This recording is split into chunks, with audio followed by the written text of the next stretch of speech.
ठाण्यात 2 दिवसांपूर्वी एका उच्चभ्रू ग्रुप सोसायटीच्या छतावर मुंडके छाटलेला एक मृतदेह आढळला होता।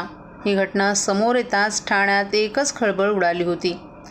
ज्या कृत्याने ही हत्या झाली होती हे पाहून पोलीस देखील अवाक झाले होते। पोलीस स्टेशनच्या हद्दीत हा गुन्हा घडला होता। या गुन्ह्याची तीव्रता पाहता पोलिसांनी तपास सुरू केला। यामध्ये ज्याची हत्या झाली त्या व्यक्तीचं नाव सोमनाथ सातगीर, वय वर्ष 35 असं असून तो उच्चभ्रू सोसायटीचा सुपरवायझर असल्याचं समोर आलं। पोलिसांनी सोमनाथ सातगिरी याचा मोबाईल तपासला असता त्याच्यावर काही संशयास्पद गोष्टी पोलिसांनी लक्षात आल्या। यावरून त्याच्याच हाताखाली कामाला असलेला लिफ्टमन प्रसाद कदम यानं सोमनाथ सातगिर याची हत्या केल्याचं तपासात समोर आलं। 2 दिवसात पोलिसांनी प्रसाद कदमच्या मुसक्या आवळल्या आणि प्रसादची चौकशी केली। त्यावेळी त्या चौकशीतून धक्कादायक कारणं समोर आली। सुपरवायझर सोमनाथ यानं कामावर असताना प्रसाद कदम याला आईवरून शिवी दिली होती आणि याचाच राग प्रसादच्या मनात होता। तर सोमनाथ याच्याकडून प्रसादवर 8,000 रुपये देखील उधार घेतले होते आणि हे पैसे मागताना सोमनाथ यानं प्रसादला आईवरून शिवी दिली होती। ही शिवी संतापजनक प्रसादच्या डोक्यात असल्यानं त्यानं सोमनाथचा काटा काढण्याचं ठरवलं। यासाठी त्याने सोशल मीडियावर जाऊन अनेक क्राईम सिरीज पाहिल्या। कशा रीतीनं हत्या केली जाते, हत्या केल्यानंतर कसं पळून जातात, हत्या लपवता येतात, या सगळ्या गोष्टी करता प्रसादनं वेब सिरीज पाहिली आणि त्यानंतर प्रसादनं ठरवून सोमनाथला टेरेसवर नेलं आणि तिथे आणलेल्या हत्यारानं सोमनाथवर वार करायला सुरुवात केली। सोमनाथ जमिनीवर कोसळताच प्रसादनं त्याच्या गळ्यावर हत्यार फिरवून त्याचं मुंडकं छाटलं आणि घटनास्थळावर आला। ही घटना घडताच ठाणे पोलिसांच्या क्राईम ब्रांचच्या युनिट 5च्या विकास घोडके यांच्या टीमने सांगलीतून प्रसादच्या मुसक्या आवळल्यात। प्रसादला क्राईम ब्रांच युनिट 5ने कापूरवाडी पोलिसांच्या ताब्यात दिलं असून कापूरवाडी पोलिसांनी प्रसादला न्यायालयात हजर केला असता त्याला 26 सप्टेंबरपर्यंत पोलीस कोठडी सुनावण्यात आली आहे।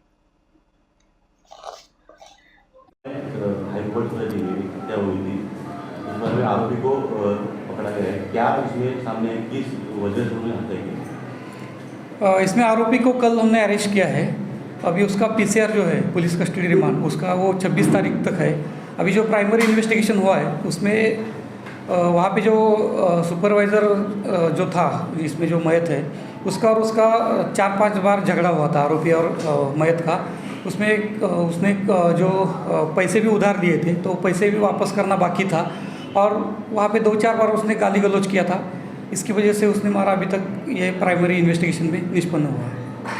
क्राइम सीरीज देख के पैसे उधार और माँ पर से उसने गाली दी थी, ये जो एंगल सामने आ रहा है उसमें क्या सामने है? नहीं, अभी इन्वेस्टिगेशन प्राइमरी स्टेज में है। ये भी इसके ऊपर भी हम इन्वेस्टिगेशन करेंगे।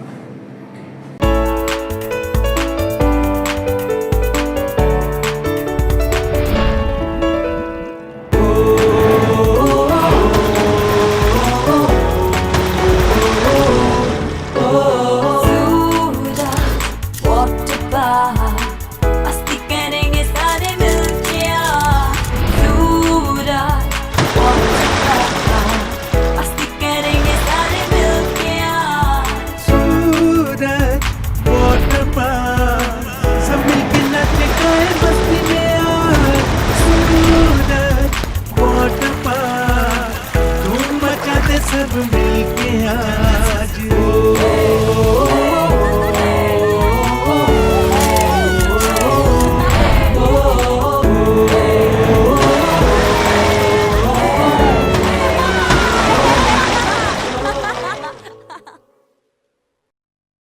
ठाणे सिव्हिल रुग्णालयात किडनी रुग्णांसाठी आधारवड ठरताना दिसून येत आहे। रुग्णालयातील डायलिसिस सेंटरमध्ये गेल्या 6 महिन्यात रुग्णांचे 1000 सेशन झाले असून आता 2 सत्रात सुरू झालेल्या या सेंटरमध्ये जास्तीत जास्त रुग्णांनी फायदा घ्यावा असं आवाहन करण्यात आले। रक्तातील अशुद्ध घटक बाहेर फेकण्याचं नैसर्गिक काम किडनीमार्फत होत असल्यानं माणसांसाठी किडनी खूप महत्त्वाचं कार्य करते। मात्र किडनीची प्रक्रिया मंदावल्यावर प्रत्येक व्यक्तीला डायलिसिस करणं ही गरज बनते। सर्वसामान्यांसाठी नियमित डायलिसिसचा खर्च परवडणारा नसतो, त्यामुळे अनेकांसाठी किडनीचा त्रास नकोसा होतो। परंतु अशा रुग्णांसाठी ठाणे सिव्हिल रुग्णालयात विशेष कक्ष तयार करण्यात आला आहे। सुसज्ज असणाऱ्या डायलिसिस सेंटरमध्ये दर दिवशी रुग्णांवर उपचार होत आहेत। गेल्या 6 महिन्यात 1000 डायलिसिस सेशन झाल्याची माहिती जिल्हा शल्यचिकित्सक डॉक्टर कैलास पवार यांनी दिली आहे। डायलिसिस सेंटरमध्ये एकूण 14 मशीन्स असून यापैकी एका सत्रात 9 रुग्णांवर उपचार होत आहेत. रुग्णांची संख्या वाढल्यास उर्वरित मशीन उपयोगात आणल्या जाणार आहेत. अद्ययावत ठेवलेल्या डायलिसिस सेंटर पुढील टप्प्यात 2 ते 3 सत्रात सुरू ठेवलं जाणार आहे. रक्तातील जे दूषित पदार्थ साठून राहतात ते बाहेर काढण्याची प्रक्रिया म्हणजे डायलिसिस. आपली किडनी हेच काम नैसर्गिकरित्या करत असते. किडनी जेव्हा रक्तशुद्धीकरणाचं काम थांबवते त्यावेळी डायलिसिसची आवश्यकता भासते. डायलिसिस सेंटरमध्ये जिल्ह्याच्या विविध भागातून रुग्ण उपचार घेण्यासाठी येत आहेत. या सेंटरचा उपयोग जास्तीत जास्त रुग्णांनी घ्यावा हाच प्रयत्न जिल्हा आरोग्य विभागाचा असल्याचा जिल्हा शल्यचिकित्सक डॉक्टर कैलास पवार यांनी सांगितलं. सर, काय सांगाल, आपल्याकडे गेल्या 6 महिन्यामध्ये किती डायलिसिस पेशंट आलेले आहेत? आहे सिम्पल सिव्हिल हॉस्पिटल आपण जे नवीन आपले जुनं सिव्हिल हॉस्पिटल तोडून नवीन ठिकाणी आपण शिफ्ट झालेलो आहे. व इथे जर व्यवस्था केली तर आपण अतिशय चांगल्या पद्धतीने ऑपरेशन थिएटर असतील, ICU असेल, डायलिसिस सेंटरमध्ये आता आपण उभं आहेत. ते लोकांना जास्तीत जास्त सेवा मिळाली ही धडपड आपली असते. आता एक 5-6 महिन्यामध्ये जवळपास 1000 पेशंटना आपण सेशन्स दिले. तिथे डायलिसिस आपण करतो इकडे रेग्युलरली आणि हे टोटली फ्री आहे आपल्याकडे. त्याच्या कुठलेही चार्जेस नाही, कुठलेही साहित्य पेशंटला आणावं लागत नाही. पेशंटला टोटल सेवा आपण फ्री देतो. तर ही धडपड हीच आहे की लोकांना चांगली क्वालिटी सेवा, जे टेम्पररी हॉस्पिटल जरी असला तरी मेकशिफ्ट हॉस्पिटल आहे, टेम्पररी आहे, पण नंतर सिव्हिलचं बांधकाम झालं पडत जाणार आहे. पण त्या काळातील लोकांना कुठल्याही याच्या रुग्णसेवेपासून कुठलेही रुग्ण वंचित राहू नये यासाठी प्रयत्न केला आणि म्हणून हे डायलिसिस सेंटर आपण अतिशय सुसज्ज आणि सुंदर केलेलं आहे. जवळपास 1000 लोकांना आपण ह्या काळात डायलिसिस दिलेलं आहे. 1000 सेशन्स आपण डायलिसिसचं इथे केलेलं आहे. जास्तीत जास्त रुग्णांना याचा फायदा घ्यायला पाहिजे धडपड आहे. म्हणजे ह्या लोकांपर्यंत पोहोचणं खूप महत्त्वाची गोष्ट आहे. तुम्ही पत्रकार मंडळी असेल, मीडिया असेल कुठली, त्या मीडियाने हे गोष्टी की ते आम्ही टोटली फ्री करतो आणि ह्याचा लाभ जे सर्वसामान्य लोक आहेत आणि ज्यांना टोटली पैसे फ्री असल्यामुळे इथे मॅक्झिमम लोकांनी यावं. त्या डायलिसिसचं सुविधा आमच्याकडे उपलब्ध आहे आणि आम्ही वेगळ्या सेशनमध्ये चालू करतो आहे. काही पुढे जर पेशंट वाढले तर आम्ही 3 सेशनमध्ये पण चालू करू. सध्याच्या 2 सेशनमध्ये चालू आहे. तर रुग्ण जसे वाढतील त्याप्रमाणे आपण ती व्यवस्था केली आहे. काही मशीन्स पण आम्ही रिझर्व ठेवल्यात. काही जर पेशंट रुग्णाची संख्या वाढली तर त्यासाठी. तर जास्तीत जास्त लोकांनी याचा फायदा घ्यावा ही मी लोकांना खरोखर विनंती करतो. सलग 14 वर्षांपासून सुरू असलेली निर्माल्य व्यवस्थापनाची परंपरा याही वर्षी सुरू ठेवत समर्थ भारत व्यासपीठ यांनी यंदा rotary club of Thane garden city आणि ठाणे महानगरपालिका यांच्या सहकार्यानं गणेशोत्सवात 32 टन निर्माल्य संकलित असून त्याची शास्त्रोक्त विल्हेवाट लावून खत निर्मिती केली जाणार आहे. सण उत्सव पर्यावरण स्नेही व्हावेत यासाठी समर्थ भारत व्यासपीठ गेल्या 14 वर्षांपासून हर बार इको त्योहार ही मोहीम राबवत आहे. गणेशोत्सवात आणि नवरात्रोत्सवात निर्माल्य संकलित करून त्यापासून खत निर्मिती केली जाते. तयार झालेलं खत ठाणे महानगरपालिकेच्या उद्यानांमध्ये वापरलं जातं. याच वर्षांच्या प्रयत्नामुळे सजावटीतील प्लास्टिक आणि थर्माकोलच्या वापराविरोधात व्यापक जनजागृती केल्यामुळे यंदा त्याचा वापर 95% कमी झाला. यासोबत शाडू मातीच्या मूर्ती वापरणं, मूर्तीचा आकार लहान ठेवणं, घरच्या घरी, सोसायटीत अथवा कृत्रिम तलावामध्ये गणेश मूर्ती विसर्जित करणं यासाठी जनजागृती करण्याकरिता ठाणे महानगरपालिकेच्या संयोगानं संस्था कार्यरत आहे. यंदा मासुंदा, ठाणे पूर्व, रेतीबंद, रायलादेवी येथील गणेश विसर्जन घाटावर निर्माल्य संकलन मोहीम राबवण्यात आली. जवळपास 32 टन निर्माल्य यावेळी संकलन करण्यात आलं. संकलित केलेल्या निर्माल्यावर कोपरी येथील प्रकल्प पुनर्निर्माण येथे प्रक्रिया केली जात असून त्यापासून खत निर्मिती केली जाणार आहे. अनंत चतुर्दशीच्या दिवशी रेतीबंदर घाटावर गणेश आरासाचं देखील संकलन करण्यात आलं. ठाणेकर नागरिकांनी निर्माल्य संकलन मोहिमेला उत्स्फूर्त प्रतिसाद दिलाय. यंदा एकही विसर्जन घाटावर पाण्यात निर्माल्य विसर्जित झालं नाही. या मोहिमेत समर्थ भारत व्यासपीठ, rotary club of Thane garden city आणि ठाणे महानगरपालिकेच्या कर्मचाऱ्यांनी सक्रिय सहभाग घेतला. महाराष्ट्रातील भगिनींना आधार देणारी राज्य शासनाची मुख्यमंत्री माझी लाडकी बहीण योजना. या योजनेअंतर्गत अल्प उत्पन्न गटातील 21 ते 65 वयोगटाच्या भगिनींना मिळणार दरमहा 1500 रुपयाची मदत. अर्ज करण्यासाठी 31 ऑगस्ट 2024 पर्यंत मुदतवाढ. कुटुंबाचं वार्षिक उत्पन्न 2.5 लाख रुपयांपेक्षा कमी असलेल्या महिला पात्र. कुटुंबाकडे पिवळं किंवा केशरी रेशन कार्ड असल्यास उत्पन्नाचा दाखला आवश्यक नाही. पांढरं रेशन कार्ड असेल किंवा रेशन कार्ड नसेल तर कुटुंबाचं वार्षिक उत्पन्न 2.5 लाखांपेक्षा कमी असल्याचा दाखला आवश्यक. योजनेसाठीचा ऑनलाईन अर्ज नारी शक्ती दूत ॲपवरून किंवा पोर्टलवर भरता येईल.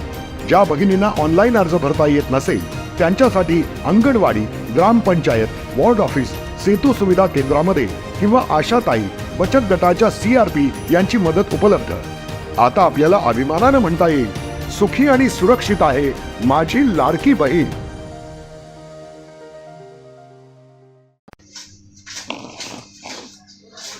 नौपाडा पोलीस स्टेशनमध्ये स्थापित गणरायाचं भक्तिपूर्ण वातावरणात विसर्जन.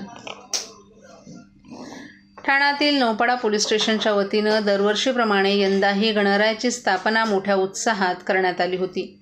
पोलीस स्टेशनमधील अधिकारी आणि कर्मचाऱ्यांनी 10 दिवस गणरायाची भक्तिभावानं पूजा केली.